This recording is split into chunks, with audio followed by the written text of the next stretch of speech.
రోజూ పరగడుపునే ఓం మంత్రాన్ని పఠిస్తే ఏం జరుగుతుందో తెలుసా?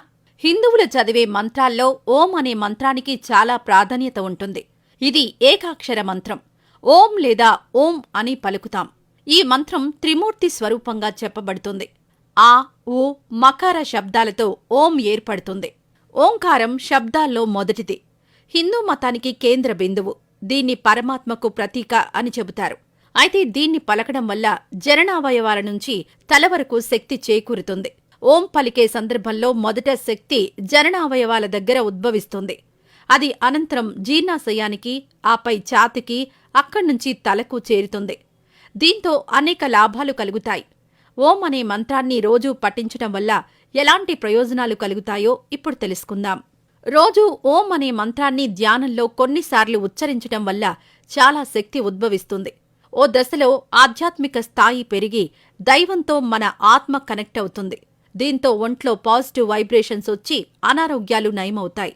ఓం మంత్రాన్ని ఉచ్చరించటం వల్ల ఆక్సిజన్ సరఫరా, రక్త సరఫరా సరిగ్గా జరుగుతాయి. దీంతో మెదడుకు కొత్త శక్తి అందుతుంది. మానసిక ప్రశాంతత లభిస్తుంది.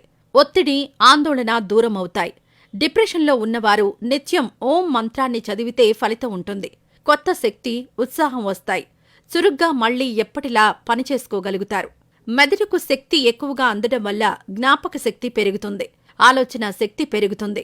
కొత్త ఆవిష్కరణలు చేయగలుగుతారు. చురుగ్గా ఆలోచించగలుగుతారు. ఏకాగ్రత పెరుగుతుంది. ఏదైనా అంశంపై దృష్టి సారిస్తే ధ్యాస తప్పకుండా ఉంటుంది. చదువుల్లో చక్కగా రాణించవచ్చు. విద్యార్థులకు బాగా మేలు జరుగుతుంది. ఓం మంత్రాన్ని రోజూ ఉచ్చరించడం వల్ల శరీరం, మనస్సు అన్నీ మన కంట్రోల్లోకొస్తాయి. అనవసరపు ఆలోచనలు రావు. శరీరంలో ఉన్న విష పదార్థాలు బయటకు వెళ్లిపోతాయి. శరీరం అంతర్గతంగా శుభ్రమవుతుంది. చర్మం కాంతివంతంగా మారుతుంది. ఓం మంత్రాన్ని మనం ఓం అక్షరంతో రాస్తాం కదా. అయితే ఈ అక్షరం వినాయకుడిని పోలి ఉంటుంది. అక్షరం పైభాగం వినాయకుడి తలను, మధ్య భాగం తొండాన్ని, కింది భాగం వినాయకుడి పొట్టను సూచిస్తాయి. దీంతో ఓంను ఉచ్చరించడం వల్ల ఆయన్ను పూజించినట్టు కూడా అవుతుంది. ఇలా చేయడం వల్ల వినాయకుడి అనుగ్రహం కూడా లభిస్తుంది. స్వరపేటిక సమస్య ఉన్నవారు ఓం మంత్రాన్ని పఠించాలి. ఆ సమస్య పోతుంది. మృదువైన కంఠ స్వరం వస్తుంది.